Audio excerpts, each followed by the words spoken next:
Salut tout le monde, ici Yannick Vézina et bienvenue à mon premier 100 000 en balado-réalité.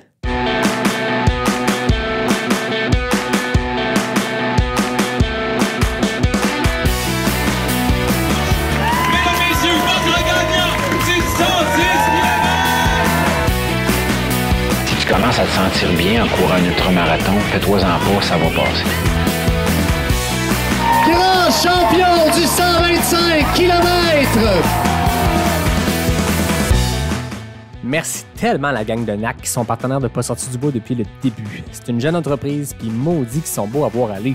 Je vous ai parlé de l'eau en large, des barres Ultra Énergie puis de la poudre Ultra Recovery, mais là, ils viennent de sortir des gaufres, puis pour vrai, j'en suis pas encore revenu tellement elles sont bonnes. Ce qui est malade avec NAC, c'est que les produits et leur emballage sont éco-responsables. Puis si t'es pas sûr de la protéine de grillon, là, sache qu'il y a une gamme complète 100% vegan. Là, t'arrêtes ce que tu fais, tu vas sur le nacbar.com, tu choisis des produits puis tu utilises le code promo pas sorti du bois pour obtenir 15% de rabais. PASSORTIDUBOIS. Merci beaucoup NAC et bon épisode. Ouais, on n'est pas sorti du bois, hein? Bienvenue tout le monde, écoutez, 60e épisode de Pas sorti du bois. Et aujourd'hui, c'est un concept un peu spécial, un concept que j'ai pas fait depuis longtemps, qui est de la balado-réalité. On se rappelle qu'au tout début de Pas sorti du bois, à peu près au même moment de l'année, en fait, on avait eu l'idée en novembre pour le faire en décembre, là, on est en octobre.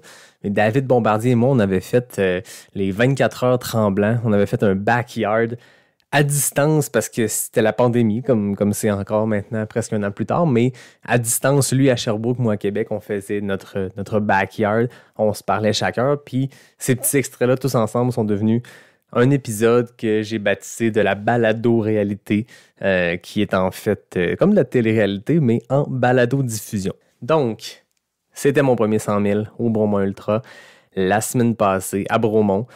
Ça s'est super bien passé. Puis quand je me préparais à le faire, je m'étais dit, écoute, il y a un timing, épisode 60, je pourrais parler de ma course, je pourrais faire un résumé de mon aventure. Puis là, à un moment donné, l'idée a germé de se dire, anyway, tu traînes ton sel avec toi, il y a un dictaphone là-dessus, pourquoi ne pas enregistrer des segments, mettre ça bout à bout, puis faire un épisode de balado-réalité? Puis c'est exactement ce que je vous présente aujourd'hui. Donc, la semaine passée, pendant les 28 heures 17 minutes que cette course-là de 160 km et 7000 mètres de dénivelé, pendant cette course-là, j'ai enregistré des petits extraits. J'en ai une quinzaine, je pense, à vous présenter. Puis ensemble, ces extraits-là, puis moi qui va faire un peu la narration entre les extraits, ça va vous donner un petit portrait global de ma course. Je trouve ça spécial, vous le savez, d'habitude, c'est des entrevues pas sorties du bois, c'est des discussions. Puis moi, mon rôle là-dedans, c'est de faire briller mon invité, c'est de poser des questions, mais c'est de les laisser aller, leur donner de la place, trouver des façons, justement, de les faire briller, qu'ils puissent raconter leur histoire. Je trouve ça un peu particulier d'être comme ça, tout seul, devant mon ordi. Mais garde, on va le faire. Je pense que j'ai trouvé une façon intéressante de le raconter qui va avoir plein d'apprentissages pour plein de monde parce que j'ai préparé ma course à ma façon. Chacun a sa façon de faire, mais je le sais que moi, comme coureur, j'aime m'inspirer de ce que les autres font. Puis je me suis dit, partageons un peu comment j'ai préparé cette course-là. Partageons comment cette course-là s'est faite dans le courant de ces 28 heures-là, comment j'avais préparé mon crew qui m'a suivi. Puis je me dis, s'il y a de quoi là-dedans, s'il y a un moment qui peut soit inspirer, mais surtout s'il y a un moment qui peut donner des outils à quelqu'un qui prépare ce genre de longue course-là d'endurance, tant mieux, ça aura servi son objectif. Donc voilà, Bromont Ultra, ça fait plusieurs épisodes que j'en parle, vous le savez. J'en ai parlé avec plusieurs de mes invités, ça remonte à il y a plus d'1 an. Moi, en fait, je m'étais inscrit pour le Bromont Ultra 80, l'édition 2020, en 2020. Donc, en avril 2020, je me suis inscrit en me disant, dans une perspective de 2 ans, 2021, je sentais que c'était là que ce premier 100 000 allait pouvoir s'accomplir pour moi. Puis je m'étais dit, mon objectif A, ma grosse course de 2020 était l'Ultra Trail Arikana, le 125. 5, 6, 7 semaines plus tard, je me dis, allons à Bromont, faisons le 80, parce qu'on se rappelle que ce parcours-là de 160 km, c'est une boucle. Donc, c'est 2 fois le parcours du 80 km. Donc, avec ça en tête, je me suis dit, 2020, faisons le 80, puis l'an prochain, j'aurais vu ce que c'est la moitié du parcours, j'aurais vu c'est quoi cette boucle-là, il restera juste à la faire une deuxième fois. La COVID étant ce qu'elle est, Bromont Ultra, malheureusement, en 2020, a été annulé. Finalement, l'objectif est resté le même. 160 km, mon premier 100 000 dans la saison 2021 pour mes 30 ans. Donc, voilà, c'était la progression naturelle que je sentais. Je sentais que j'étais prêt pour ça. Je sentais que j'avais fait des courses qui me mettaient en confiance pour me dire, ce step-là, cette étape-là, cette marche-là en montée qui, je vous l'avoue, est vraiment grande. Je l'appréhendais, puis je l'ai senti en faisant la course. Là, de passer de 125 à 160, c'est quand même beaucoup. donc, je sentais quand même que c'était naturellement le bon moment pour le faire. Et bon, en voyant comment ma course s'est passée, spoiler alert, ça s'est très bien passé, je suis super content. Je pense que ça confirme que ma progression était naturelle. Dans le courant de l'année, j'avais ciblé des courses que j'avais le goût de faire pour plein de raisons, souvent des raisons très humaines, de dire c'est tellement une course tripante, allons-y la faire. J'avais ciblé des courses qui étaient, oui, des événements auxquels je voulais participer, des défis que je voulais relever, mais surtout qui allaient me préparer pour m'amener jusqu'à Bromont le 9-10 octobre. J'ai commencé ma saison en faisant le 32 km de la clinique du coureur. Ça s'est relativement bien passé. C'est un beau parcours. C'est un court parcours pour le type d'entraînement que je fais. Donc, c'est une course qui est très rapide. J'étais content de ce que j'avais fait. J'étais allé là en me disant, j'étais à 2-3 semaines du Gaspésia. Donc, allons faire ce 32 km-là à mon pace du Gaspésia avec mon gear du Gaspésia. Donc, c'était un peu ça le test avec la clinique du coureur. Il faisait très chaud, mais c'est un super parcours. Puis les nouvelles portions qu'ils ont ajoutées sont exceptionnelles. Ensuite, je suis allé faire le Gaspésia. J'en ai parlé quelques fois dans le podcast. Une course de 105 km qui est un peu plus longue quand tu te perds au 4e kilomètre. Une course difficile, des cut-offs extrêmement serrés, un parcours brutal, un parcours que, quand on me demande qu'est-ce qui se passe en Gaspésie, ils ont donc de l'air difficile, ces courses-là, c'est que tout est fait pour te décourager. C'est un parcours qui est challengeant. Tu n'as jamais les pieds secs parce qu'il y a de la boîte partout, il y a des rivières à traverser. Il semble avoir peu de dénivelé, mais on se rappelle que Jean-François Tappe au podcast, quand je l'ai reçu, m'en a parlé. Tout le monde rit de mon dénivelé, mais quand ils viennent le faire, ils la trouvent tough. Puis c'est vrai, quand ça monte, puis quand ça descend, c'est intense, c'est à pic. Bref, une course super challengeante que j'ai terminée. J'étais super fier, malgré qu'on se soit perdu, malgré un gros down. Mais comme on dit souvent, c'est dans ces moments-là qu'on apprend quand c'est tough. Donc, j'étais reparti de là assez en confiance pour la suite, même si ça avait été une course assez éprouvante. Bon, l'été a continué, puis je suis allé faire le Québec Mega Trail. J'en ai parlé, j'ai fait 2 épisodes spéciaux, puis dans le 2e, où je rencontrais 4 coureuses qui l'avaient fait, je racontais, moi, à travers ça aussi, comment ma course s'était passée. Un abandon, mon premier en trail, qui était une bonne leçon. Je regrette pas du tout. Je m'étais rappelé, je pense, dans les derniers kilomètres avant de décider si j'abandonnais ou pas au Mont-Saint-Anne, au 80e kilomètre, je m'étais dit, ta course A cette année, c'est Bromont. En ce moment, t'es déshydraté, t'es en coup de chaleur. Je venais de perdre pied à un endroit où il n'y avait absolument rien pour me faire perdre pied. L'équilibre n'était plus là. J'avais la tête légère, ça tournait. C'était vraiment pas une bonne idée de continuer. Je savais que le dernier 30 km était difficile, puis je me rappelle m'être dit, ton objectif cette année, c'est Bromont. Là, va-t'en pas te pitcher sur le Mont-Saint-Anne, déshydraté avec la tête qui tourne, pour te virer une cheville dans une descente puis gâcher le reste de ta saison. J'avais décidé d'arrêter. C'était le bon choix. Je le regrette pas.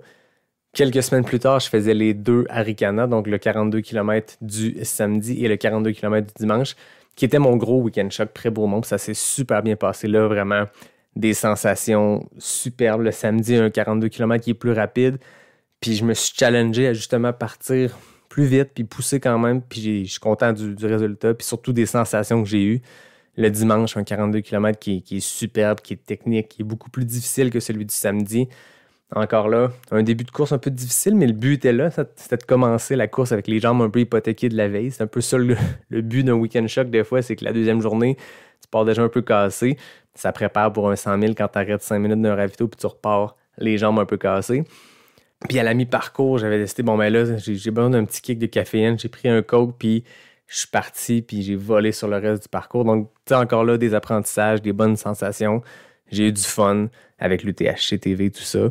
Puis à ce moment-là, je sentais que j'étais prêt pour mon Bromont Ultra. Fast forward quelques semaines plus tard, j'étais en préparation dans les dernières journées avant de partir à Bromont.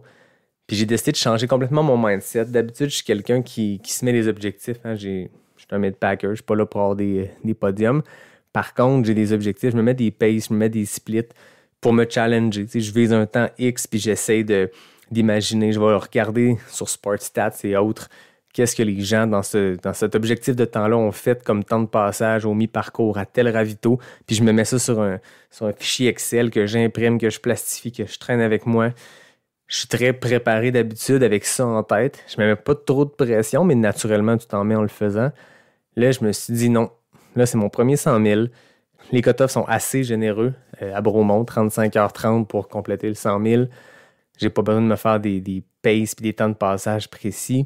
Allons-y, puis allons s'amuser. Donc, c'était vraiment mon mindset. Vraiment, pas d'objectif de temps. Partir, puis juste avec l'objectif A et comme seul objectif de se rendre jusqu'à la fin. Et c'est ce qui s'est passé. J'ai été vraiment, vous allez voir au fil des extraits, j'ai été zen dans ma tête, je me suis pas mis trop de pression, puis je pense que ça a été la clé de ce succès-là, parce que pour vrai, j'ai fait ma course complète, j'ai pas eu de creux mental, aucun. Pendant 28 heures de course, j'ai pas eu de creux, j'ai eu des moments où les jambes me faisaient mal, puis je me disais, hey, j'ai hâte que ça revienne, parce que là, ça fait mal un petit peu, puis il en reste long, mais pour vrai, j'ai pas eu de creux mentaux.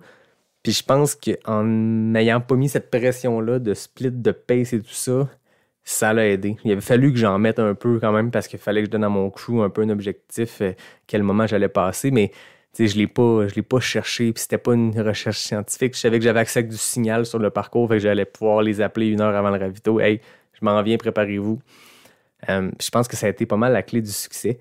Premier extrait, c'est quelques jours avant. En fait, c'est le 3 octobre, donc un genre de 6 jours avant le Bromont Ultra. Ma dernière longue sortie ou moyenne sortie, le dimanche 3 octobre. Donc voilà, on écoute ça pour commencer. On est le dimanche 3 octobre. J'en suis à ma dernière longue sortie, en fait, moyenne sortie avant le Bromont Ultra qui est dans 6 jours. Donc aujourd'hui, au menu, c'est un genre de 18 km de trail. Très relax. Très relax. Pas là pour se blesser. Juste là pour voir si tout est en place, toute la mécanique est toujours là, si les jambes sont en forme. C'est le cas. Ça va bien. C'est cool parce que il y a quelques jours, j'ai enregistré un épisode autour du feu avec Samuel Poher que je vais vous partager bientôt. Épisode 61-62. Puis il me parlait d'une stratégie mentale qui était de séparer sa course en 3 tiers. Puis pas nécessairement 3 tiers égaux. Puis d'associer à chacun de ces tiers-là un mot, un sentiment ou quelque chose qu'on se répète. Puis c'est une formule qu'on peut se répéter comme ça, puis j'ai le goût de l'essayer. Je salue Samuel d'ailleurs. Très hâte de vous partager cet épisode-là. Donc j'ai fait de l'exercice. J'ai décidé un peu comment j'allais séparer mon Bromont Ultra en 3. Le premier tiers, qui va être le plus long, c'est le premier 80 km. Kilomètre 1 à 80, la mi-parcours, qui est en fait une boucle. Tu sais, Bromont, c'est 2 boucles de 80. Le mot d'ordre, c'est patience. Patience, patience, patience. C'est ce que je vais me répéter sans arrêt pendant le temps que ça me prendra pour compléter cette première boucle de 80 km là. C'est un 160. C'est mon premier 160. J'ai aucun réel objectif, si ce n'est que de terminer. C'est le seul objectif. Donc, patience sera le mot d'ordre. Ensuite, kilomètre 81 à 122, c'est mon deuxième tiers. Donc, c'est le départ de la deuxième boucle jusqu'au moment où mon pacer Dominique va embarquer avec moi au kilomètre 122, 123 dans ce coin-là. Le mot d'ordre sera tolérance. Tolérance à la douleur, tolérance à la fatigue, tolérance à l'envie d'arrêter. J'anticipe vraiment que ça va être dans ce stretch-là que ça va être le plus difficile. Ça va être le début de la nuit. Ça va avoir mal. Mais la fin va être encore très loin. C'est toujours là que c'est le pire. Tu sais, la mi-parcours, En ultra, des fois, c'est une petite satisfaction d'avoir la moitié de faite. Mais habituellement, on a déjà mal. On est déjà fatigué. Donc oui, c'est cool, on est à la moitié du parcours. Ça veut aussi dire qu'on a juste la moitié de faite. Même si les jambes sont cassées. Le premier 15 km de la boucle de 80 km, donc dans ce cas-ci, les kilomètres 80-95, j'anticipe que ça va être tough. C'est la portion la plus difficile du parcours, selon les gens avec qui j'ai parlé. Beaucoup de montées, beaucoup de descentes. J'aime habituellement ça, mais là, après 80 kg et 3500 mètres de D+, dans les jambes, ça va sûrement piquer un peu. Donc, tolérance. C'est le moment de serrer les dents puis d'endurer la douleur. Ça va juste être ça. Se rappeler le bon vieux dicton de Gilles Poulain que j'avais reçu à l'épisode 50, qui est aussi le fondateur du Bromont Ultra. Tout passe. Tout passe. Tolérance. Ça va faire mal, mais des belles choses qui vont se passer après. Kilomètre 122, c'est le moment où mon paisseur Dominique va embarquer avec moi jusqu'à la fin. Donc, moment positif, je pense, de courir avec un bon chum, de jaser, peut-être essayer un peu d'oublier la douleur, changer le mal de place. Puis au kilomètre 127, le dernier ravito avec mon crew. Il en reste encore long après ça, mais j'ai l'impression que si je peux me rendre au kilomètre 127, pas trop pété. Oui, pété, on s'entend, mais pas trop magané. Mais le reste, c'est si on avance, puis on se rend jusqu'à la fin. Donc, deuxième tiers, kilomètre 81 à 122, tolérance. Puis kilomètre 122 jusqu'à la fin. Ce dernier tiers-là, le mot d'ordre, ça va être de profiter. C'est drôle à dire parce que ça risque d'être le moment le plus douloureux. Mais profiter. Profiter de ces mois, ces années-là d'entraînement.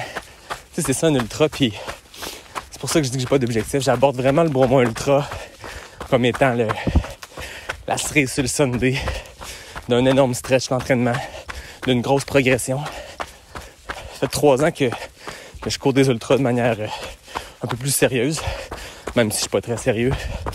Mais disons que j'essaie de suivre une genre de structure puis de progresser intelligemment. Dès que j'ai entendu parler du 100 000 comme distance, je savais que je voulais essayer ça. Je sais pas si ça allait me prendre 2 ans, 5 ans, 10 ans. Dans ce cas-ci, c'est un genre de 3 ans. C'est la fin de la saison de course pour moi. Mon dernier événement. Je suis fier de ce que j'ai accompli cette année. Ça n'a pas été facile tout le temps. Des NFO QMT, un finish difficile au Gaspésia, beaucoup de fun sur les 2,42 de l'Ultra Trail Ricana, beaucoup de fun à la trail de la clinique du coureur, mais surtout beaucoup de fun en entraînement, des nouvelles rencontres, des gens qui m'ont inspiré au balado ou juste dans la vie, en jasant, en courant.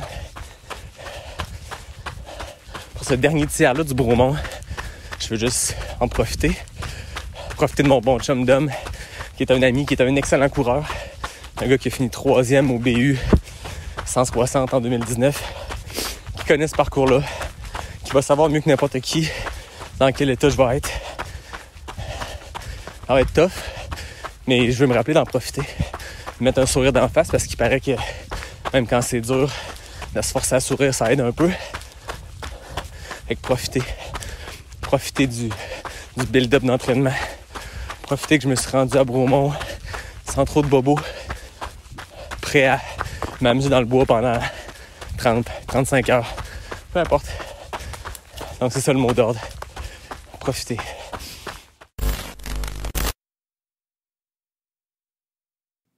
Vendredi matin, 9 octobre, là, ça commence à être vrai. Je suis en congé au travail, je pars sur l'heure du dîner, donc je fais mes derniers bagages, je load le char, je passe en ville chercher mon ami Seb et on monte vers Bromont.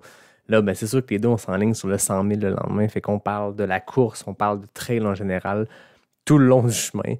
Donc, c'est sûr que là, l'effervescence commence à se faire sentir. On arrive au centre équestre, là, où il y a le camp de base, en fait, de la course et où on va chercher nos dossards. encore là, croise plein de coureurs, jase, là, le hype est vraiment là. J'ai croisé Claude Auchu que j'avais reçu aux épisodes spéciaux sur le Québec Méga Trail. Lui, il s'enlignait sur le 55 km, semblait très zen. On a jasé un peu avec lui et sa blonde qui courait aussi le 25. Ensuite, je me rends à mon Airbnb qui est à 5 minutes du centre équestre, qui est vraiment très cool. Puis par hasard, je ne sais pas si vous vous rappelez, mais là, je reviens encore sur mes spéciaux QMT. À la base, il y avait un gars, un jeune coureur de trail qui s'appelle Josh Tremblay qui devait en fait faire le QMT puis qui avait gagné le concours que j'avais organisé en partenariat avec Exact Nutrition et le Québec Méga Trail. Il n'avait pas pu le faire, mais bref, par hasard, je me rends compte que le Airbnb que j'ai loué, c'est sa mère qui le gère. Il est dans le logement à côté, donc on a pris le temps de jaser un peu. Bref, la vie fait bien les choses, un petit hasard comme ça. Donc, j'arrive au Airbnb, je me fais à souper, je prends ça relax. Et là, mon crew arrive. Mon crew qui consistait en ma mère, mon père, ma soeur, son chum et ma blonde. Donc, ces 5 personnes-là allaient me suivre pendant la course. Mon père a fait quelque chose d'assez particulier, quelque chose qu'il avait fait en 2020 pendant l'Ultra Trail Arikana. Mon père est un cycliste de route, un très bon cycliste. Et à l'époque, sa plus longue sortie, c'était une centaine de kilomètres. Donc, pendant l'Ultra Trail Arikana, le Mont 125 km, il avait fait lui aussi 125 km de vélo. Et là, il répétait l'expérience. Donc, pendant la première moitié de ma course, pendant que je courais, pendant que le reste de mon crew me suivait, lui, il s'enlignait pour 160 km de vélo, donc de loin sa plus longue sortie, lui aussi. Donc, il y avait une effervescence, le fun dans le Airbnb alors qu'on se préparait pour se lancer là-dessus. Moi, j'ai briefé mon crew. C'est quelque chose que je trouve qui est important. Moi, j'avais délimité ma course entre les ravitaux, ce que je voulais qu'on fasse à chaque ravito. Puis, j'avais même préparé des checklists. Donc, vous allez voir, vous allez entendre dans les extraits, à un moment donné, mon crew, il descend la liste, puis on regarde qu'est-ce que je voulais faire au ravito et les choses que je voulais qu'ils me posent comme question. Donc, est-ce que tu changes de bas? Est-ce que tu changes de boxeur? Est-ce que tu changes de short? Peu importe. Donc, je prends le temps de regarder tout ça avec eux autres pour être sûr qu'eux ne sont pas stressés par rapport à ce qu'ils ont à faire. Puis moi, je n'ai pas à m'en soucier parce que je sais qu'ils sont en contrôle. Donc, on a fait le tour de ça. Puis à un moment donné, vient l'heure d'aller faire dodo. Donc, c'est ce que j'ai fait. J'ai réussi à très bien dormir, ce qui est assez rare souvent avant une course, mais j'étais fatigué de la semaine, je sais pas. J'ai très bien dormi. Le lendemain matin, on se réveille. La routine d'avant-course, pour moi, c'est une douche chaude pour commencer, activer le corps. Après ça, c'est un déjeuner, du bon café, of course. On se rend, on part en gang, on se rend jusqu'au départ. On part le matin, au lieu de rentrer centre équestre de Bromont dans mon GPS, j'entre quelque chose d'autre équestre de Bromont. On se ramasse pas à bonne place. On est un peu serré dans le temps, mais écoute, ça a rajouté un petit peu de piquant. J'étais arrivé à 2 minutes du décompte à la ligne d'arrivée. Et là, j'ai vu Richard Roy. Richard Roy, qui est un gars que j'avais fait une couple de live un peu plus tôt cet hiver. Je pense que c'était au mois d'avril. Donc, on avait fait des Facebook Live parce qu'il est en train de faire un backyard dans un gymnase parce que c'était un lockdown puis il ne pouvait pas courir de nuit. Puis avec sa blonde et lui, on avait fait une couple de live pour donner un peu de visibilité à la bonne cause qui encourageait. Bref, c'est un gars que je connais pas, que je connais virtuellement, disons. On s'était parlé un peu avant, il s'enlignait sur le 160, lui aussi, son premier 100 miles. Donc, on s'était dit, partons en arrière du pack. Moi, j'avais bien écouté Pierre-Luc Fortin d'Ultralala Podcast quand il était venu à mon podcast, puis on avait jasé, puis j'avais demandé ses conseils, lui qui avait fait son premier 100 miles à Bromont en 2019. Il m'avait dit, pars en arrière du pack, pars complètement en arrière, puis avance tranquillement, prends ça cool la première moitié, puis vous l'avez entendu, c'était quoi ma stratégie de course avec mes 3 mots, tu sais. Ça cadrait là-dedans, puis Gilles Poulain m'avait répété ça à l'épisode 50. Prends ça cool au début, prends ça relax. Quand tu penses que tu vas trop lentement, ralentis, tu vas encore trop vite. Une expression classique de 100 miles. Pierre-Luc m'avait dit, pars en arrière, prends ça relax, puis plus la journée va avancer, plus tu vas dépasser des gens. Puis c'est pas dans une optique de compétition, on s'entend, mais c'est bon pour le mental d'avancer, puis de progresser, puis de dépasser des gens. Donc, il m'avait donné ce truc-là. Je l'avais partagé à Richard, puis on s'était dit, cool, on part en arrière du pack. Il y avait Steven Brooks aussi qui était supposé le faire avec nous, mais dans l'effervescence du matin, on ne s'est pas trouvé. Bref, très heureux de voir que Richard et Steven ont aussi complété leur premier 100 000 à Bromont. Donc, ça, c'est vraiment très cool. Fait que bref, je prends le départ aux côtés de Richard et on amorce la course. Donc, on est en haut de la lieutenant Dan avec Johan Rock et mon ami Richard. Ça va les gars? Ça va, très très bien. fait que commencer. Ça ne fait que commencer. On est très relax. On a du plaisir. On se réchauffe en parlant de la course que Johan va faire au Mexique. On se reparle plus tard. Ça ne fait que commencer. Johan n'aurait pas pu mieux dire. Ça a été cool. On parle de la Lieutenant Dan. En fait, c'est la dernière montée de la première portion de 10 km. Donc, les 10 premiers kilomètres de la course, c'est 3 montées du centre de ski Bromont. Et la 3e montée, qui est nommée la Lieutenant Dan. Elle s'appelle la prétentieuse officiellement, si tu regardes les pancartes. Mais dans le cadre du Bromont Ultra, c'est la Lieutenant Dan. Elle est brutale. Elle est bien à pic. Mais là, on est en début de course. On a les jambes bien fraîches. Richard et moi, on a croisé Étienne Dugas à ce moment-là, qui est un coureur que moi, je connais, oui, par les médias sociaux, mais aussi parce qu'on s'est croisés en Gaspésie au mois de juin. Mais là, la Lieutenant Dan, on l'a fait avec Johan Rock. Puis c'était cool parce que Johan et moi, on a pu jaser pas mal de plein d'affaires. Lui, s'en va faire l'Ultra Trail Raramuri, qui est un groupe d'athlètes d'un peu partout dans le monde qui s'en vont compétitionner avec les Raramuri, donc un peuple de coureurs au Mexique. J'en avais parlé avec Isabelle Bernier, qui fait aussi partie de cette aventure-là. Puis ça nous a comme amené ce sujet-là vers la place des femmes dans le trail. Il y a Anne Genet, la femme de Johan, qui a aussi complété son premier 100 000 à Bromont avec Johan. Donc, on a parlé de... C'est comme venu sur le sujet, puis c'était super intéressant, un sujet que j'ai abordé avec différentes intervenantes à travers le temps avec Pas sorti du bois. On parlait de la responsabilité qu'on a parfois comme média, puis je parle pas de médias Radio-Canada, TVA, même un petit podcast comme Pas sorti du bois, comme les autres podcasts qu'il y a au Québec. Il y a une responsabilité de mettre en lumière des femmes parce que des fois, on se rend compte qu'ils sont sous-représentés dans certains médias, puis c'est important de le faire. C'est une responsabilité qu'on a. Donc, bref, c'était le fun d'en parler, puis de voir que Johan avait vu que je faisais ces efforts-là avec Pas sorti du bois. Puis lui, c'est un sujet qui est important pour lui, notamment dans l'Ultra Trail Raramuri, où justement le groupe dont fait partie Johan, Anne, Isabelle Bernier, Caroline Côté, Stéphanie Simpson, c'est un groupe où justement il y a des femmes fortes qui vont pouvoir aller compétitionner là-bas, puis ça fait une belle visibilité pour les femmes dans les ultra-distances. Donc voilà, dans un ultra, parfois on monte la montée la plus difficile de la course en jasant d'un sujet social ou politique, je sais pas, mais c'est la beauté de notre sport. Donc, ce premier 10 km-là, ce tronçon-là qui nous mène jusqu'au ravito P5, qui est en fait un stationnement, qui est le premier vrai ravito au 15e kilomètre de la course, ça a passé hyper vite. T'sais, on est là à jaser. Pour vrai, on m'avait dit « Ah oui, premier 15, il est tough. » Bon, quand tu t'y attends, c'est pas si pire. Puis quand tu jases en bonne compagnie, c'est sûr que c'est vraiment pas si pire.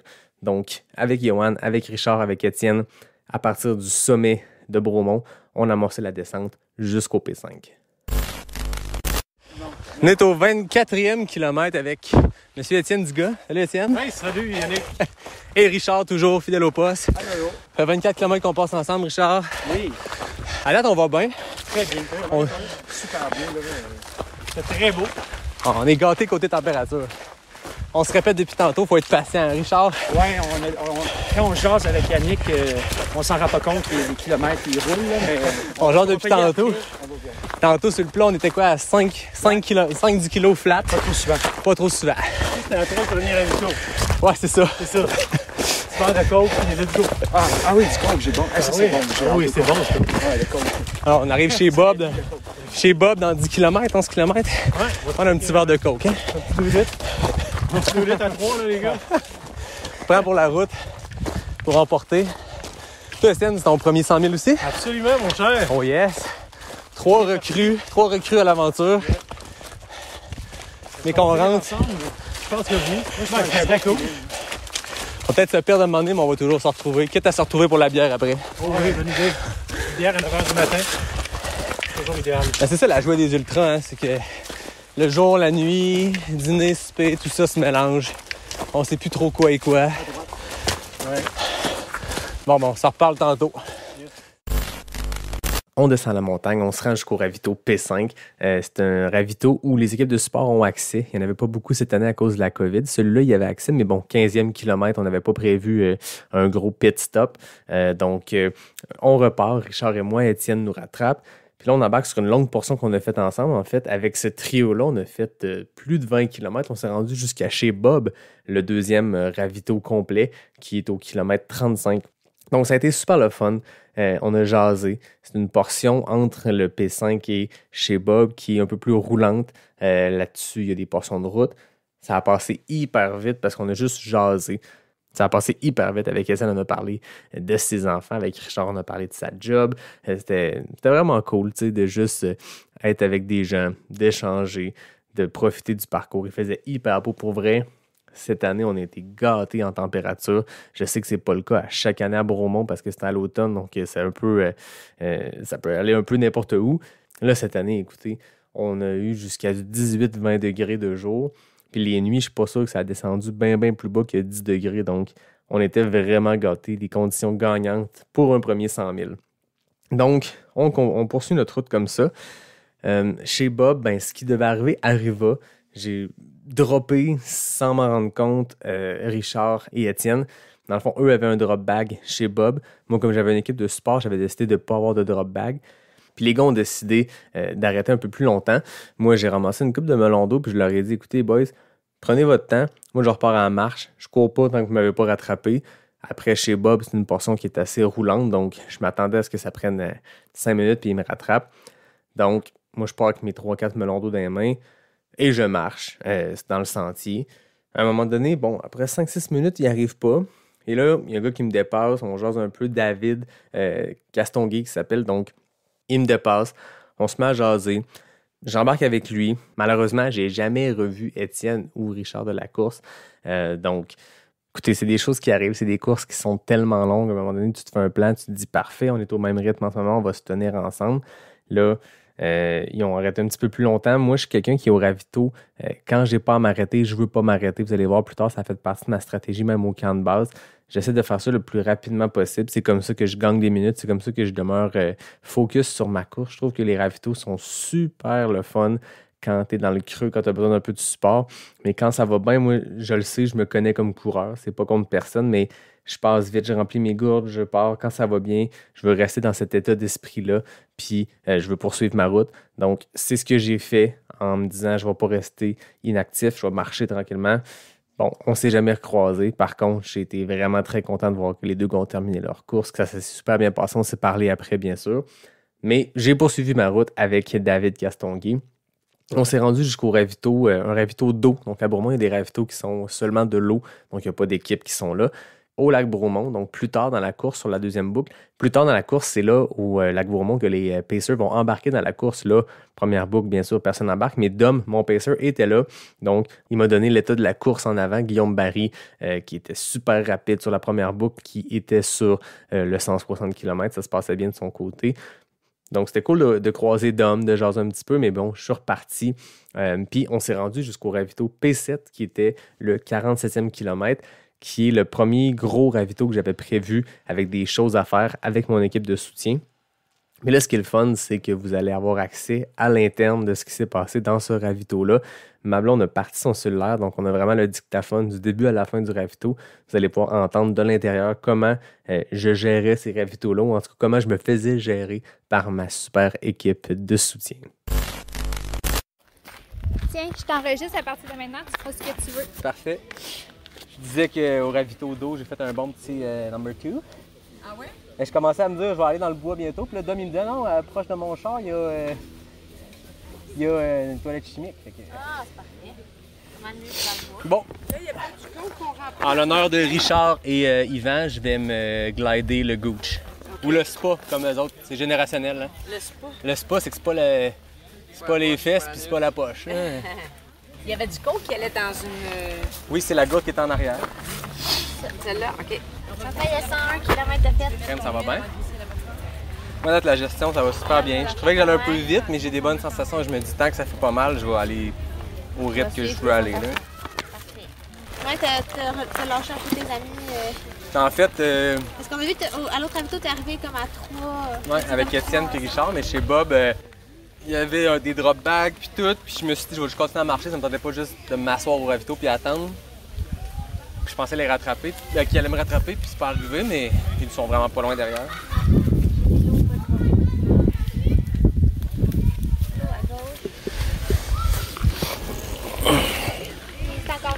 Parfait, hey, c'est beau ça. carottes, c'est l'assaisonnement, t'as pas oublié. Parfait. Oh, ça fait du bien, ça. Riz aux avocats, là. Mais le parcours est fou raide, là. Ouais. À date, je pense que le plus, ça s'en vient plus technique, mais à date, là, le premier 15 kilos, dans ma tête, il a pris 2 minutes. Là. Je jasais, j'étais avec Johan Rock, j'étais avec plein de monde. C'est le pire bout, mais on était frais en jambes, fait que ça allait bien. Ouais. Puis après ça, c'est roulant, là, c'est le même. C'est le même tout le long. Là. À peu près 10 km de route sur l'asphalte. Puis, tu sais, là, on vient de faire une belle descente de genre 3 km de la petite poussière de pierre de même. Là. Il y a des sentiers aussi, qu'à un moment donné, les feuilles commencent à recouvrir Ouais. les sentiers. Tu fais OK, On est allé marcher dans des sentiers que tu vas courir ou que tu as couru. Ouais. Des petits Cool. drapeaux roses.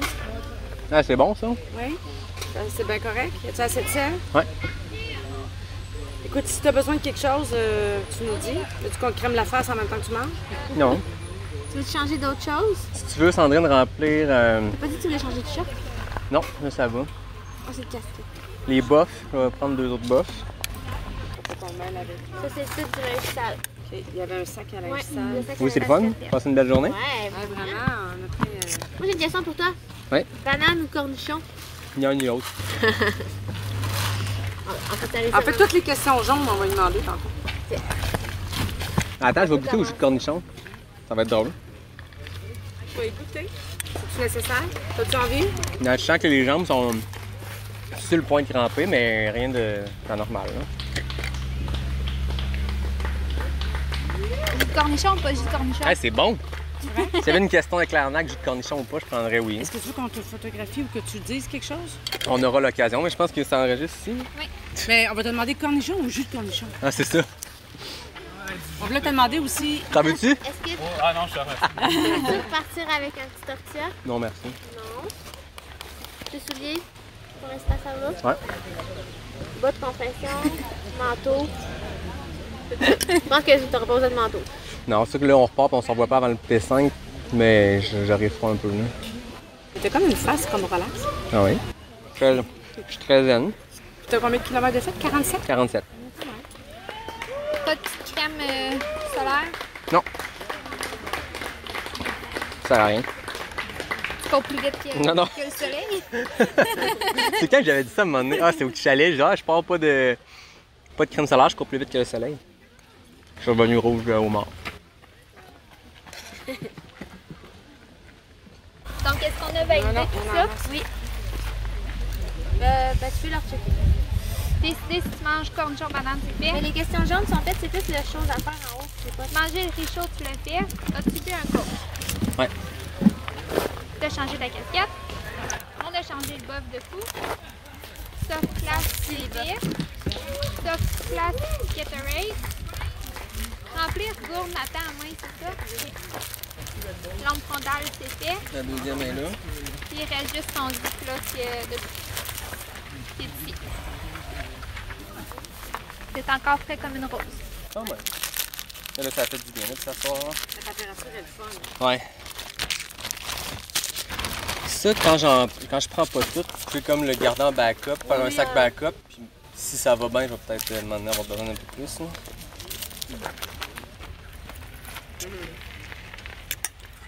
Bon ben, merci beaucoup. Ouais. Ça, c'est Comme ça? le sel à cuire. C'est moi.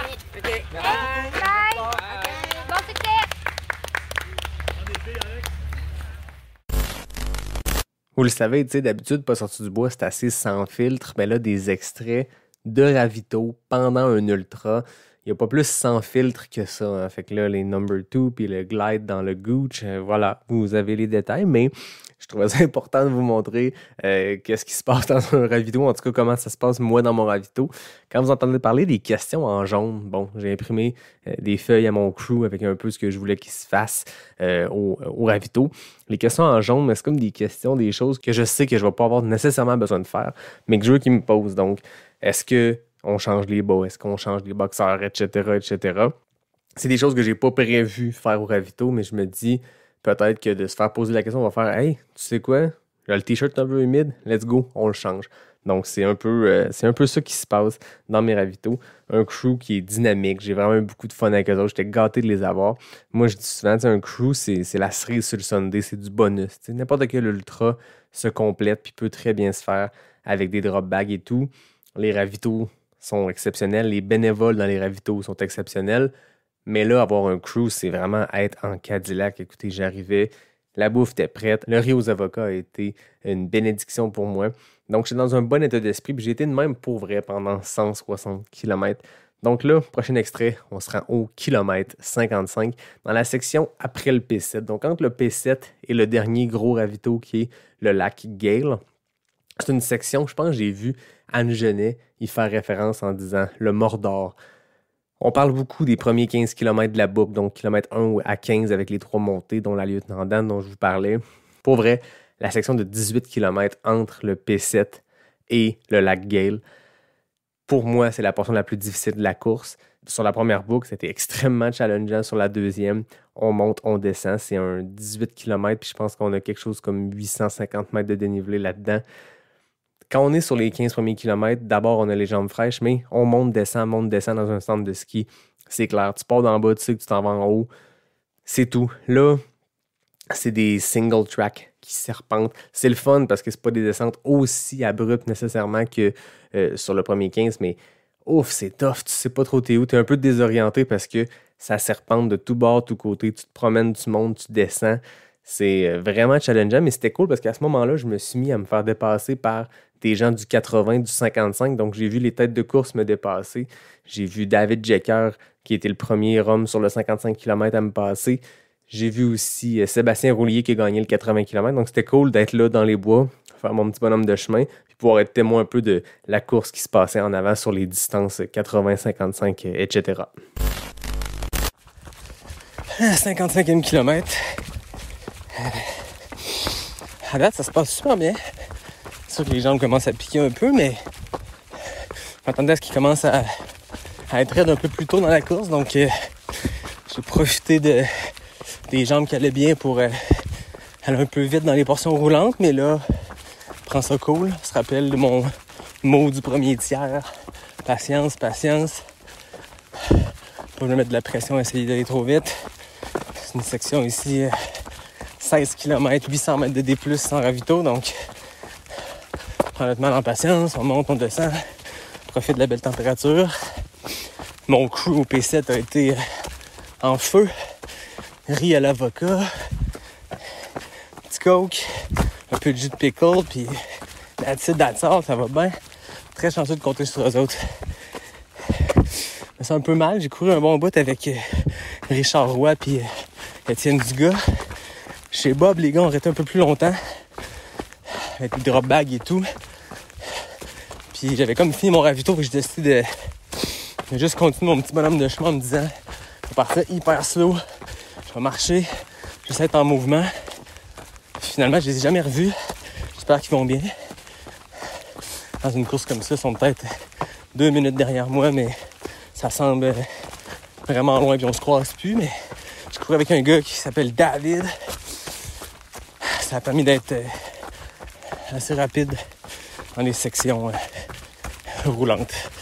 Voilà, continue de descendre puis de monter, puis se dirige tranquillement vers le lac Gale. Ça va bien. Passer le Mordor, passer le lac Gale, j'ai continué ma route. À partir du lac Gale, il reste 15 km jusqu'à l'arrivée, ou dans ce cas-ci, jusqu'au camp de base, qui est le ravito de la mi-parcours. Je m'étais fait une stratégie. Cette année, les crews, à cause de la COVID, avaient seulement accès au P5, P7, et donc, sur la deuxième boucle, au P5 et P7. Donc, il y avait un gap entre le 47e kilomètre, qui est le P7, et le 95e kilomètre, qui était le P5 sur la deuxième boucle. Puis j'avais décidé que mentalement, j'allais vraiment découper la course comme si ma mi-parcours était le kilomètre 95. Donc, le camp de base, je voulais arrêter là le moins de temps possible. C'était ma stratégie. Je me connais mentalement. Un gros ravito comme le camp de base, tu sais, moindrement que tu vois des gens, moindrement que tu arrives là avec des idées négatives, puis tu sais, c'était pas mon cas à ce moment-là. Donc, tant mieux, mais moindrement que tu arrives là avec quelconque douleur et tout, ben, ça peut être un endroit où tu perds beaucoup de temps, où c'est tentant d'arrêter ou peu importe. Fait que je m'étais dit, peu importe l'état d'esprit, le camp de base, c'est un simple petit ravito que tu passes le plus vite possible. Donc, c'est ce que j'ai finalement fait. Mais là, on se retrouve quelques kilomètres avant l'arrivée à cet endroit-là. Donc, j'étais sur le terre-plein de gazon dans le centre équestre, puis je courais en direction du camp de base. Bon, ben ça fait 11h48 que je cours. J'arrive au ravito de la mi-parcours, le camp de base. Je vais prévu être patient, prendre ça cool. J'ai des bonnes jambes, j'ai encore des bonnes jambes. Pas de bobo, juste bien de la fatigue, puis on va rentrer ça en dedans de 12 heures, ce qui était vraiment pas prévu. Je sais pas si c'est une bonne chose, mais je me donne de la marge de manœuvre pour la deuxième boucle. J'ai hâte de voir mon crew, j'ai hâte de voir ma gang, j'ai hâte de voir Dom au 122e. J'applique les conseils d'Anne Bouchard quand elle me parlait de son SIA, puis qu'elle, des fois, elle shutdownait des idées. Fait quelquefois, là, dans le dernier 20 kilos, que je pense à ce qui s'en vient, mais trop long terme. Depuis le début, je suis de ravito en ravito, puis ça se passe bien. Plein de mini-ultras. Je divise la course comme ça, puis il faut que je continue. Fait que quand je suis en train de courir, puis je pense, hey, ça va être tough, le 140e kilomètre, shutdown. Traverser la rivière quand on s'en grandit à la rivière. C'est ça l'expression? Je sais pas. C'est quand même cool de finir la première boucle. Pas de lampe frontale. Ciao.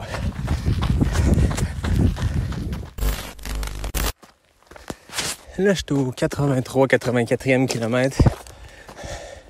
Dernière montée avant la Lieutenant Dan. La montée juste avant la mythique Lieutenant Dan. Il faut que je vous raconte quelque chose.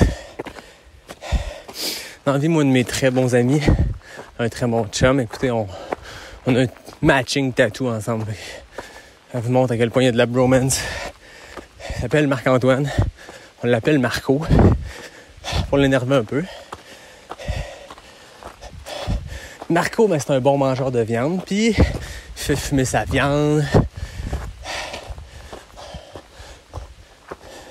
Il fait fumer sa viande, il prépare de la bonne viande, puis il s'est mis à en mettre sous vide puis à en donner à d'autres amis. Pas à moi, ben, je suis végétarien. Mais il en donne. Puis on a un autre ami qui s'appelle Mathieu Greco, qui est un illustrateur, un graphiste dans la vie, qui a fait des stickers Marco Barbecue. Et à un moment donné, ma blonde, Jenny, s'est mise à chanter un jingle de Marco Barbecue qui va comme suit. Ben oui, je vais vous chanter ça au 83e kilomètre. Chez Marco Barbecue, chez Marco Barbecue, chez Marco Barbecue. Et ce matin, ma blonde, avant de partir à 6 heures, me dit « Ça va mal pendant ta course, tu t'as mal partout, ou que t'as le goût de pleurer, ou que ça va pas dans ta tête, chante Marco Barbecue. » À date, j'ai pas eu de moment de gros down, je touche du bois. Il y en a un crisse autour pour y toucher. Mais depuis ce matin, je cours. Puis quand je suis en train de parler à quelqu'un, dans ma tête, en boucle, chez Marco Barbecue, chez Marco Barbecue, chez Marco Barbecue.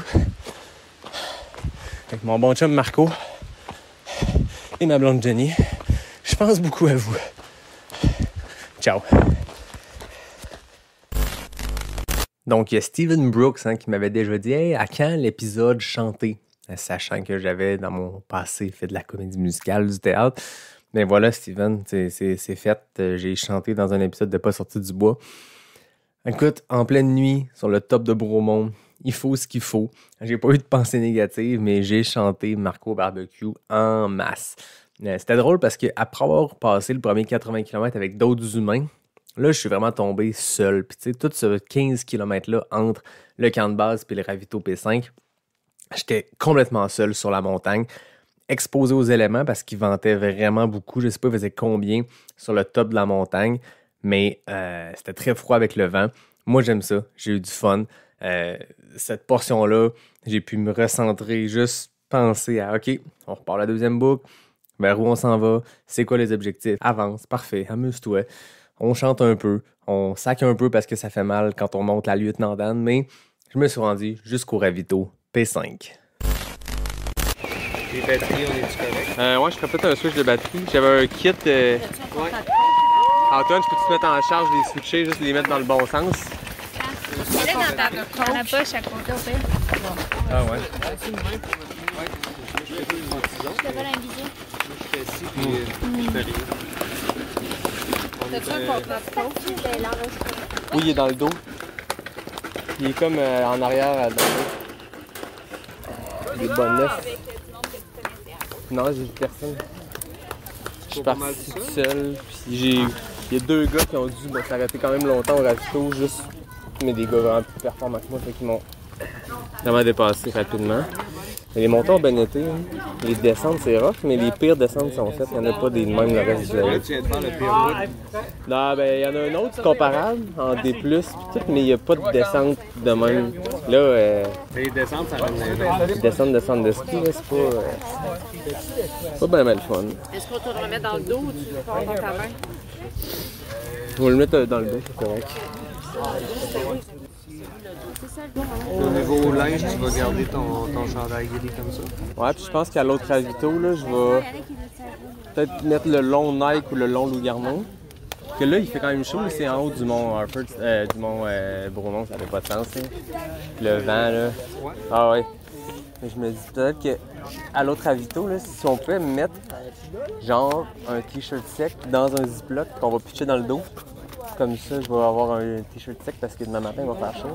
OK. Mettons que tu veux te changer pour demain. Ouais, je peux partir en long au P7, puis... OK.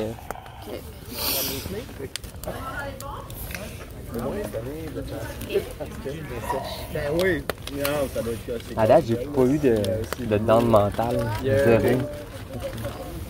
Est-ce que tu sors de quel cool? Ouais. Ah, tu sors à 4e. Ce qui est fort. Guillaume, il paraît qu'en avance comme il paraît qu'il aurait fini 2e au 80 avec son temps du premier 80. S'il avait fait le 80 compétitif avec tout le monde, là, il aurait fini 2e. Tu n'as jamais des mots avec personne? Pas là, j'ai pas croisé personne. Tantôt pas mal plus. Là. Y a-tu des choses dans les choix qu'on a? Oui, on va le montrer après. Je vais manger le riz là. Oui. Puis leur prendre du cornichon tantôt, ça avait passé. Après, il faut que tu décides aussi si tu repars avec un tortilla beurre de pinot et une canette de coke. Canette de coke, d'après moi, ouais. En fait, j'en boirais une en même temps que le riz. Mais t'en as une canette de coke dans tes affaires. Celle dans le sac, il en reste plus même dans la petite canette, il est tout rentré.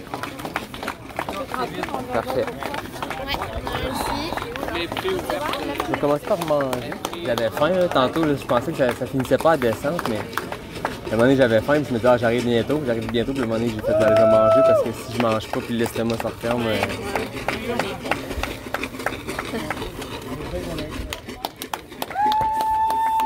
Merci. C'est beau, ça? En tout cas, c'est fait avec un peu. C'est bon. Tantôt, ça a fait la job, en tout cas. Parce que l'estomac, à date, il tient le coup.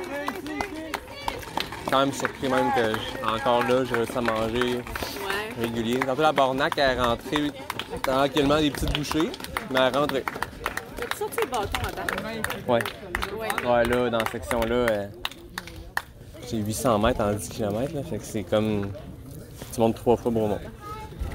Wow. Tu sors tes bâtons. Vas-y.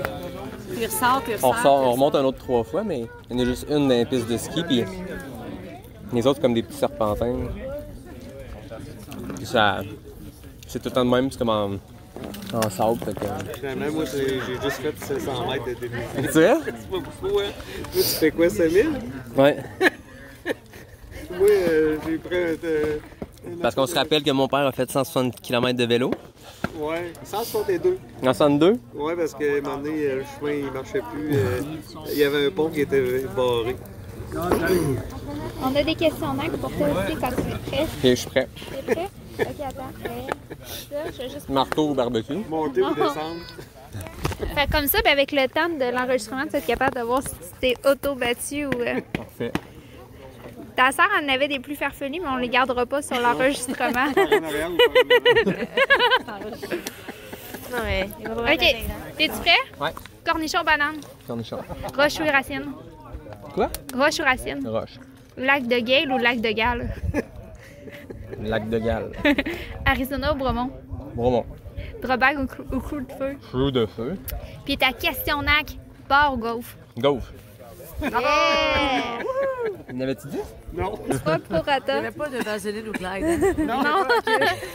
On le rajoutera à l'autre d'après. On a encore de l'ajustement à faire là, sur nos questions NAC, mais...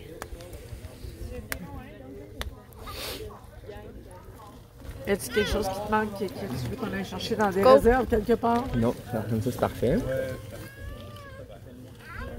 Moi, j'ai la belle job. Je suis assis en avant, puis je fais rien. Tantôt, j'ai tenu le plat de riz. Puis là, Il faut savoir si tu pars avec des gants, sûrement. Non. Il y en a 11. Il doit faire combien en ce moment? 13, genre? Attends, Météo Média va nous dire ça. Là, tu continues en cours. Ouais, on est bien. En haut du mont Il fait Bourmont. 13. Il fait 13. Ah, c'est ça, c'est correct. c'était incroyable la température. Ouais. C'est ça que la plupart des coureurs disaient tantôt. là. Mm. T'as pas le temps d'admirer le ciel étoilé. Non. Ouais, ben j'ai ma moitié de faite. J'avais décidé que P5 c'était la vraie moitié. Félicitations! Fait que sur 10, Quoi donc? moral, Morale? 8 sur 10. jambes, Ils font mal à 5 sur 10, mais le coke va se rendre jusqu'à mes jambes. Ouais. Ouais, 8 sur 10 aussi. c'est bon.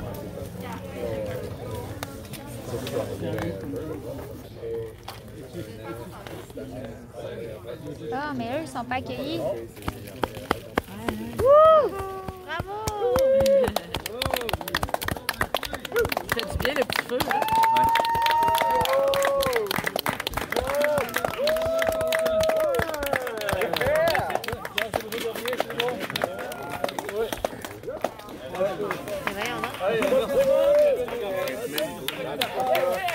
Prochain ravito dans 20? Prochain ravito dans 20 km? Non, I wish. Ça ressemble à une poutine, mais non, c'est juste du blanc. Du riz avec des avocats. Ça va passer un peu mieux que la poutine. Ouais, c'est drôle. Sébastien Roulier, c'est ça qu'il mange, lui, quand il fait Poutine? ses courses. Ouais. Il a gagné aujourd'hui, je pense, en plus. Ouais, il a gagné 4 heures. Félicitations pour tes émissions en passant. Merci, c'est gentil. Bon, ça, c'est beau. Tu veux du jus de cornichon? Ouais. Bon, fait que tu t'as demandé ton prochain ravito, c'était quand? Jamais. 7 km, Puis après ça, 13. c'est ça, 20 km. Tu t'en vas chez Bob à 20. T'en 20, c'est ça? C'est ça. Les autres, c'est Puis t'attrapes 25 d'hommes dans 25. Là, le prochain profil jusqu'au ravito 12, c'est 27. combien? C'est 7 puis... t'es 7 puis ici. 110. OK, celle-là, cette portion-là va bien aller. Après ça, c'est 13 puis 530. C'est un peu plus, là, c'est dans 127, fait que dans 32 km.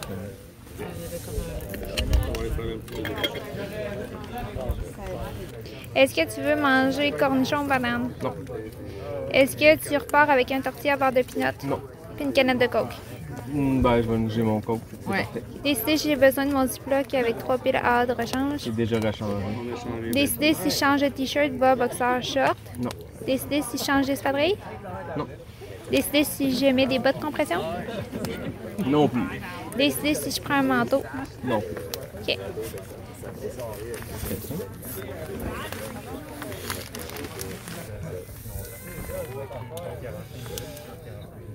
Bon, ça ça c'est bon. Tu veux-tu quand même tes anciennes batteries d'un coup? Non, vous voyez, j'en ai une longue, je l'en prends pas, je vais prendre la couverte. Là. Ça Peut-être les garder pas loin d'un coup, puis ceux-là qui viennent mettre. La direction était vieille, mais comme ils sortaient de la. Ça, même à la limite, vous pouvez mettre le t-shirt dedans pour l'autre action. Toi, de toute façon, t'as une deuxième lampe frontale avec Ma vraie, je l'ai pas encore ouvert. N'importe quel t-shirt, tu veux? Non, pas là. Pour l'autre mettons action. qu'on se prépare. Le gris. Oui. Parce qu'on a juste à le mettre tout de suite dans un t-shirt. Ouais. Ah, mais il y a des batteries. Regarde, j'aurai batterie et. C'est l'heure de la veste. Oui, je suis en train de tenter. C'est ok, ça se peut pour Ravito qui donne une des deux lampes frontales dépendamment de leur pied. Si c'est rendu 4h30, 5h. Fait que gros Ravito au P5, c'était mon mi-parcours, je vous l'avais dit. C'est pas tout à fait la mi-parcours, mais c'était ça dans ma tête, dans ma stratégie, puis ça a marché. Je suis vraiment fier de ma stratégie de bouffe pour cette course-là parce que c'est un problème que j'ai eu par le passé. Puis à un moment donné, il y a toujours un moment dans la course où tu perds un peu la notion du temps, puis j'arrêtais comme de manger. Puis c'est souvent là que l'estomac se referme. Tu sais, à un moment donné, je dis à mon crew, faut pas que l'estomac se referme. Je me suis rendu compte qu'il fallait que je mange régulier. Puis j'ai réussi à manger régulier jusqu'à la fin. C'est sûr qu'à la fin, c'était plus pénible, mais j'ai réussi à continuer à manger. J'ai jamais viré seulement sur le régime liquide du Coke. Donc, je suis vraiment content de ça. Puis c'est ce que j'expliquais à mon crew. Il faut que je continue à manger. Même s'il me reste 1 kilomètre avant le ravito, si j'ai faim en ce moment, mange un petit quelque chose. Tu remangeras au ravito. Mais j'ai réalisé avec le temps que moi, si j'arrête de manger sur une période un peu plus prolongée, il n'y a plus rien qui rentre. Ça se referme. C'est final bâton. Ouais, ben, je suis toujours en direction de chez Bob. Mais je suis pas dans un creux mental. Je garde le moral. Mais dans un creux physique. Là, les jambes avancent plus beaucoup. J'ai de la misère à relancer puis à maintenir un pas de course sur le plat ou dans les descentes. Une portion qui est quand même 500 mètres des plus des moins, mais les quads, les jambes, tout arrache, mais je suis confiant que tout passe puis qu'à un moment donné, je vais avoir un petit regain d'énergie. Je me rappelle le mot que je m'étais donné pour cette portion-là du midpoint, kilomètre 80 jusqu'au 122e kilomètre où Dom va me rejoindre. Tolérance. Je l'avais anticipé. Tolérance à la douleur. On serre les dents. On se rend jusque chez Bob. On va manger une petite soupe. On va s'asseoir un petit 5 minutes. Puis après ça, ben, on se rend jusqu'à Dom. C'est ça le plan de match. Je continue de fighter des pensées négatives. Là, quand j'essaie trop de penser à la portion après le ravito P7 où on fait un 800 mètres de D+, en 16 kilos. Dès que ça me revient en tête, ben, je shut down ça. Puis on pense juste à avancer jusque chez Bob. La grande question, qui est Bob et est-ce que Bob sera là? Je vous reviens avec la réponse. Mais je vais vous le dire, je sais pas c'est qui Bob. J'ai pas élucidé ce mystère-là. Au ravito chez Bob, c'était assez pénible. On était 3 gars, les 3 bien cassés.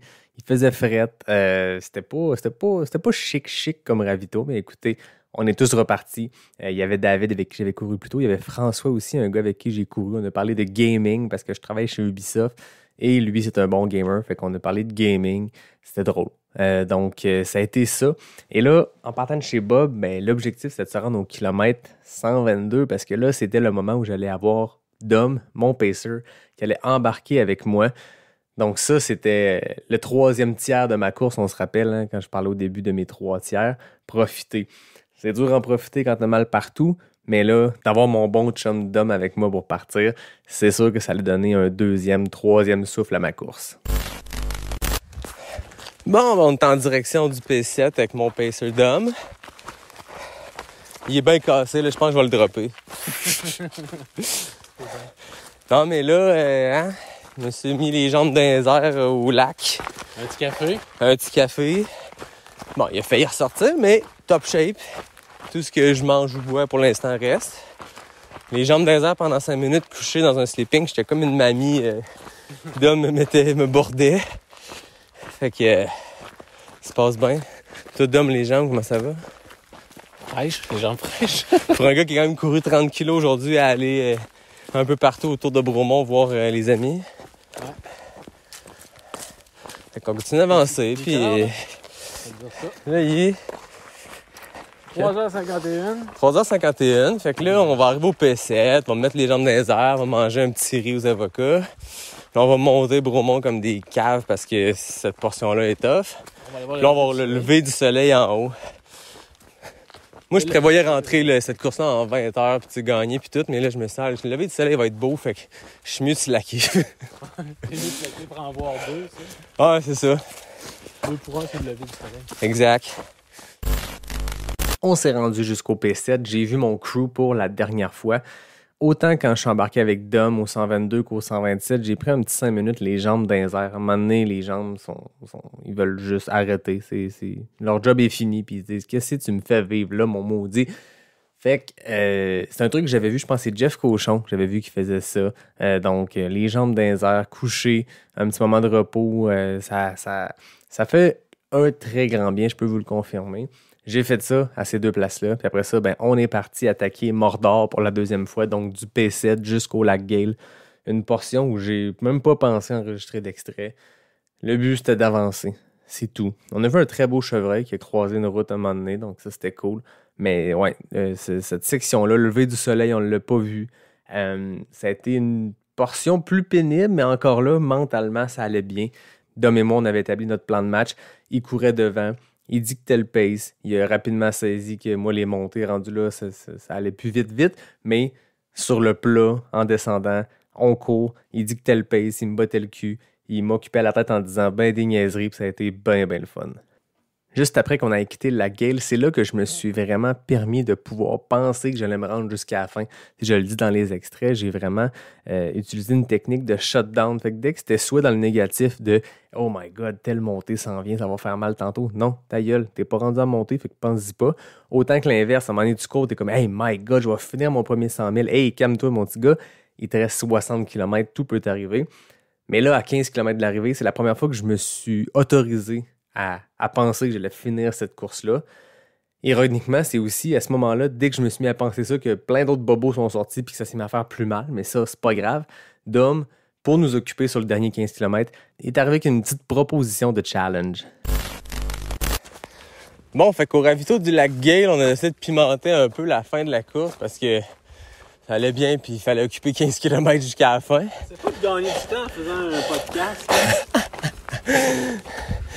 Fait que là, on s'est rendu compte qu'il était 8h30 au lac Gale. Puis si je voulais finir en dedans de 29h, il fallait faire 5 km par heure. Ce qui est pas peu dire quand t'as 145 dans les jambes. Fait que là, ça fait 1h, 9h30. On est à combien d'hommes? On a 6 bornes de fait, Yann. Bon, fait qu'on est un peu en avance. Hey, c'est pas gagné. Il y a quand même beaucoup de dénivelé dans cette portion-là. Ben, beaucoup. Beaucoup pour une fin de 100 000, esti. C'est quoi à dire, Dom? Enlève les 2 derniers. Je me traîne les pieds, c'est ça? Ben, Passer la nuit à me dire que je traîne les pieds, regarde. avance pas, attention. Tu as encore de t'accrocher les pieds. Ça va super bien. Regarde, enlève 2 kilos à la fin au centre caisse parce que tu vas être content, ça va être fini. Tu vas enfin sortir du bois sans faire de jeu de mots. Haha. Haha. Puis, ça veut dire qu'au final, le temps reste 4, 3, un petit 7. Ouais. Un petit 7. Un petit 9, mais là-dessus, 2 km gratuits à la fin. Ah, c'est ça. Ça sent plus la douleur, c'est ça, le dernier 2? Non, puis on va descendre, là, on est haut en salle, quand même. Ouais. Je sais que j'ai plus de jambes. Ouais. Très déchiré. On s'en reparle à 10h30, voir où on en est rendu. À 10h30, on va quasiment être rentré. Tu penses? On va voir. Dom, il disait quoi, 28,57? Ouais, Prédiction d'homme, 28,57. Je révise ça, la prédiction officielle, on est plus à 28,35. Chris. Pas de pression, le paisseur. Aucune pression. Non, mais là, j'ai passé 145 km à chasser toute idée de « Ah, mais là, si tu fais ça, tu peux finir. » Non, ta gueule. Pense pas à des chronos. Finis ta course, puis ferme ta gueule. Mais là... Ah non, mais 15 km de la fin. Ah, mais c'est vrai qu'on a dit qu'on mettait des objectifs aux 15 derniers kilomètres. Peu importe c'était quoi l'objectif. On devrait être 30 heures, on n'a pas de 29 heures. On parle de 28, 35, j'ai dit. Ouais. Prédiction d'homme, 28h35. Ça aura finalement été 28h17. Ça a été une fin de course vraiment tripante. Je pense que c'est un de mes moments préférés, définitivement. Ce dernier 15 km-là, quand tu peux te permettre d'y croire, on dirait que je sais pas si c'est une pression qui relâche ou juste un soulagement que cette agonie-là se termine bientôt. Mais ça a été vraiment un beau trip avec Dom. Il y a René Morissette et Mathieu Fortin, 2 coureurs de Québec, 2 cute, qui courent avec Dom, que je connais bien aussi. On avait passé une fin de semaine dans un chalet pour Arikana en 2019. Bref, des très bons coureurs qui sont venus nous croiser sur la fin. C'est des gars qui étaient pacers pour malheureusement des coureurs qui n'ont pas terminé la course. Donc, eux étaient là pour courir. Ils ont décidé de venir faire la petite dernière portion de la fin avec moi, qui m'ont bien crinqué. Donc, vraiment, c'est un moment où le cerveau s'est juste mis à off. Puis on dirait que la douleur, temporairement, s'est mis à off. Puis j'ai juste accéléré comme un tata jusqu'au fil d'arrivée. Je vous laisse ici sur quelques extraits. J'ai enregistré, je pense, les derniers 15 minutes de la course. J'ai mis ça, les meilleurs moments, bout à bout. J'ai essayé du mieux que je pouvais de vous faire entendre un peu le mood de cette fin de course-là à travers ces quelques extraits-là.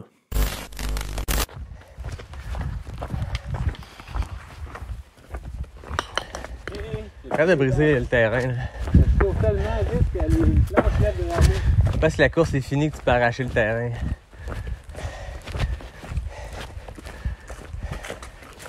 Bon, y a-tu la bière ici?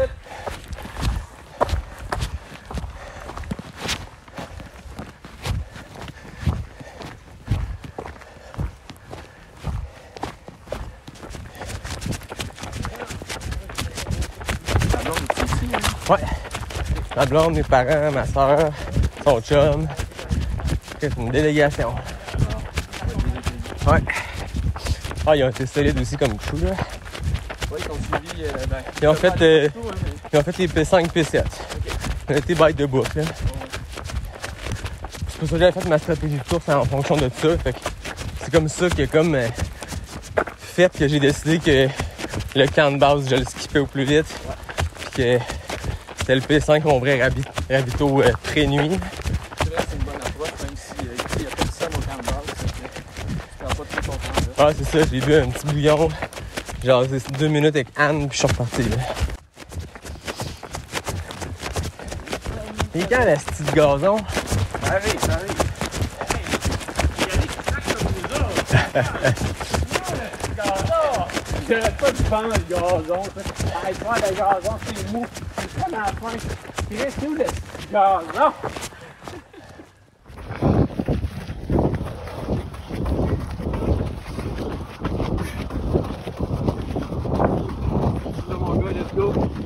J'avais envie de finir à 5 minutes du kilo, ben ça y est. Elle a pas pensé de ça là, Gaspésie, ouais. Ah ouais, esti!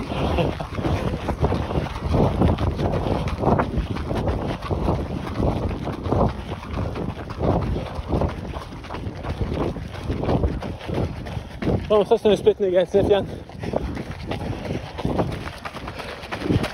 Hey, c'est où les 20-160? Parce que c'est des splits que j'ai vu. Ok, ça. On a fait plus que ça.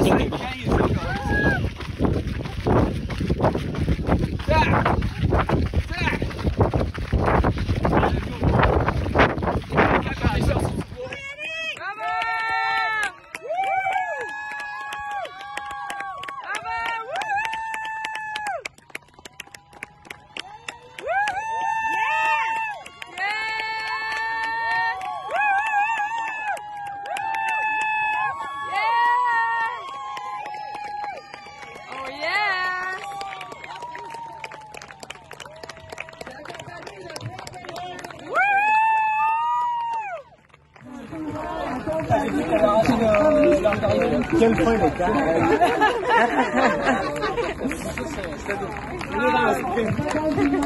Il n'y avait pas de suite en votre fin. C'est ça, là tu l'as fait en moins. Ouais. Et voilà, une fin de course épique à sprinter jusqu'au fil d'arrivée dans le dernier kilomètre. Je sais pas si j'étais porté par mon pacer, porté par le fait, le sentiment de fierté, d'accomplissement, je sais pas, mais j'ai décidé d'accélérer. Il n'y avait pas de bonne raison à ça, il n'y avait aucune réflexion, il n'y avait aucune motivation, mais c'était comme ça que je voulais finir mon premier 100 000, puis c'est comme ça que je l'ai terminé. C'était une traversée assez émotive. Je me suis pas mis à pleurer ou peu importe, mais quand j'ai traversé l'Arche, 2 secondes avant de traverser l'Arche, petit fist bump à Gilles Poulain qui m'attendait, le directeur de course, mon invité de l'épisode 50. J'ai traversé puis j'ai juste crié. Je sais pas si c'était une accumulation de douleur qu'il fallait qu'il sorte. Je sais pas c'était quoi. On est encore tôt, hein, ça fait moins d'une semaine tout ça, fait que j'ai pas encore eu le temps de processer tout ça. Mais je peux dire que je suis encore sur un beau gros nuage de cette course-là. Mais juste ben de la fierté. Je sais pas si ça se dit, si on peut dire ça, on peut l'auto-proclamer haut et fort, mais ouais, je suis vraiment fier de ma gestion de course. Je suis fier de l'entraînement, du build-up qui a mené à ça. Puis je suis juste vraiment fier de l'avoir fait, de m'en être tenu à mon plan, qui était d'avoir du fun, de pas me projeter, de pas me mettre de pression. Puis c'est exactement ça qui s'est passé. Puis je pense que ça aurait été la clé de ma course. Puis je pense que je viens de comprendre quelque chose par rapport à moi. T'sais, prochaine distance que je vais accomplir, que ce soit un peu plus court, un peu plus long, je sais pas. Ce mindset-là de laissons faire la pression, laissons faire les objectifs, puis profitons du moment. Découpons la course en petites portions. La course, c'est 7 km jusqu'au prochain ravito. Parfait, ben c'est ça la course, c'est ça l'objectif, puis on pense pas plus loin. Puis si le cerveau se met à penser plus loin, ben on shut down, ben ça sera ça. Donc, je suis juste vraiment très content d'arriver aussi avec ma gang, t'sais. Mon crew qui a passé 28 heures à me suivre à travers cette course-là, qui ont été présents à chaque ravito, qui ont été sa coche, qui sont les gens que j'aime le plus au monde. En plus, on s'entend, ma famille, ma blonde. Sans eux, pour vrai, je vis pas la même course, je vis pas la même expérience. Donc, j'ai vraiment, vraiment été gâté de les avoir. D'arriver avec mon pacer, Dom, qui est un ami de longue date, que quand j'ai commencé la course en trail il y a quelques années, c'était avec lui. Un gars on s'est vu dans nos pires moments et dans nos meilleurs moments, dans des courses ou dans la vie. Donc, de terminer ce premier 100 000-là avec ce gars-là qui avait terminé son premier 100 000, le Bromont Ultra, en 2019. Gilles qui était là. Gilles Poulain, qui est un homme hyper inspirant, un organisateur de courses exceptionnel, clairement, après avoir fait sa course, mais une personne extraordinaire, puis un coureur de grand talent qui m'avait donné beaucoup de conseils, qui m'avait rappelé « tout passe ». Puis ça, je me le suis répété pendant la course quand ça faisait mal aux jambes. « Tout passe ». Ça finit toujours par passer. Des fois, c'est 2 jours plus tard que ça passe, mais ça passe. Donc, non, je trouvais ça vraiment... vraiment le fun de vivre ça avec eux autres. J'ai l'impression que tous mes moments préférés de la course, quand j'y repense, sont reliés à des humains. T'sais. Richard, Étienne, en début de course, Johan, Anne, David, François, avec qui j'ai partagé des moments plus tard en soirée, dans la nuit, pendant la course. Joanie Desroches puis Julien Lachance que j'ai croisé. Julien, on a fait un petit bout ensemble. Il se rendait au ravito du Lac-Guil où il pouvait commencer à pacer Joanie qui a remporté le 80 km, qui est une saison éclatante. Je l'ai vu me dépasser à la toute fin de moi, ma première boucle, vers sa victoire. C'était cool de les croiser. Elliot Cardin qui est débarqué un moment donné, qui était en train de s'entraîner sur Bromont. On a couru un peu, on a jasé. C'est cool parce que là, je m'en vais en février à Black Canyon, en Arizona, avec Elliot, avec Étienne Dugas qui va être là aussi. Donc, c'était cool de le croiser. Christophe, un coureur de Québec que je connais par les Gringos Running Club, je l'ai vu dans le coin du Lac-Guil, qui était dans le dur, mais Christophe, qui est un solide coureur avec qui on a partagé plus de silence, parce que je pense que les deux, on était dans un petit bout de souffrant, mais on était là puis on s'est suivis. Fait que, ouais, chaque moment de la course que je me rappelle en ce moment, c'est relié à des humains, les bénévoles exceptionnels comme n'importe quelle course, mais pour vrai, ça fait toute la différence quand tu arrives chez Bob en plein milieu de la nuit qui fait frette. Les 2 dames qui étaient là, qui souriaient, qui nous servaient du petit bouillon, ça fait vraiment la différence. Puis ça me permet de parler de la course, l'événement lui-même. Je sais que c'est pas l'édition optimale parce que le COVID amenait plein de contraintes, mais j'ai pu voir le potentiel de cette course-là. Puis j'ai hâte d'y retourner dans une année pas COVID pour voir justement à quel point c'est un gros party au camp de base. Puis le parcours est exceptionnel. C'est quelque chose qui est un peu différent. C'est une course un peu moins technique que peut-être ce qu'on est habitué au Québec. Mais par contre, il y a du dénivelé. C'est 7000 mètres de dénivelé positif. C'est la course, c'est le 100 000 avec le plus de dénivelé au Québec.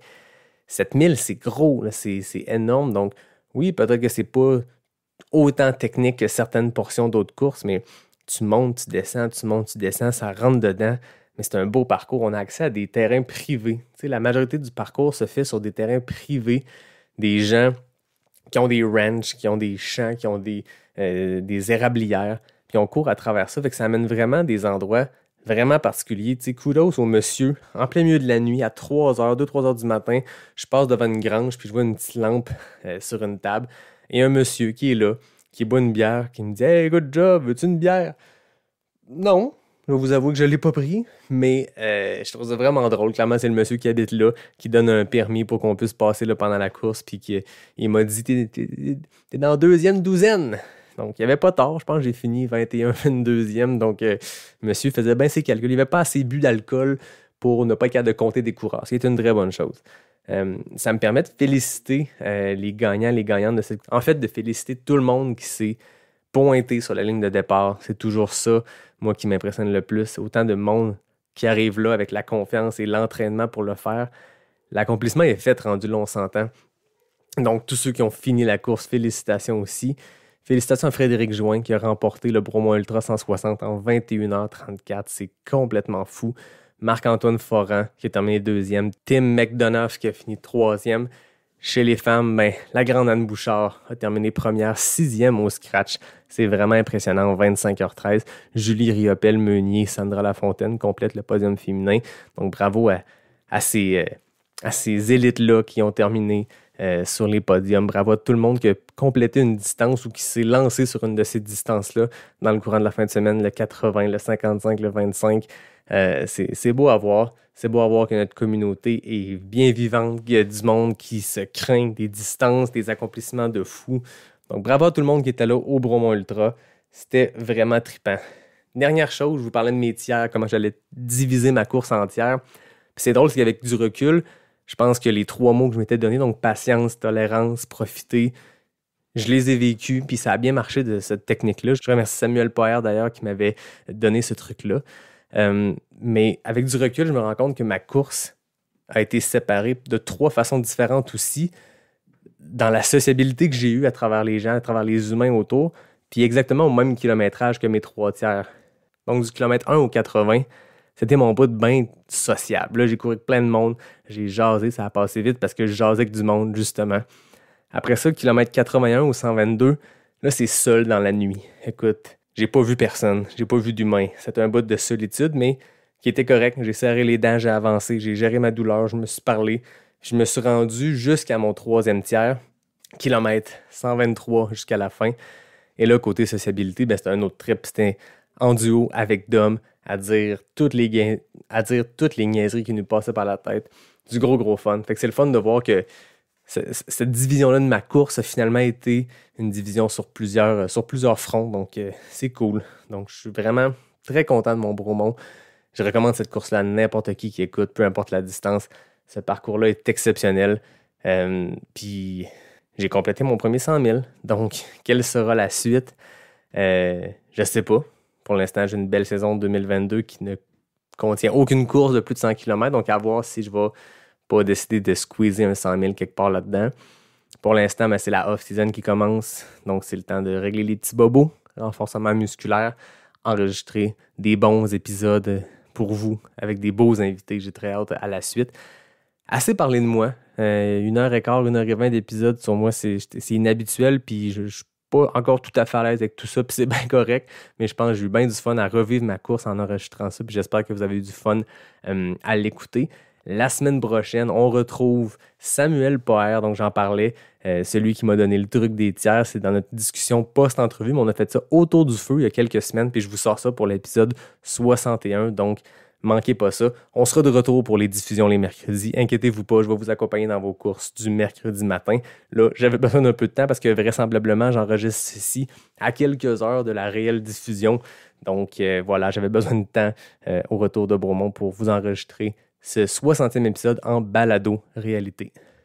Comme d'habitude, je termine en remerciant mes fidèles acolytes David Hébert qui signe le design graphique, Fred Desroches qui signe le thème musical, la belle gang de NAC qui est fidèle au poste comme partenaire du podcast, et à vous autres qui écoutez Pas sorti du bois chaque semaine, je vous remercie et je vous dis à la semaine prochaine pour un prochain épisode de Pas sorti du bois, le podcast 100% trail.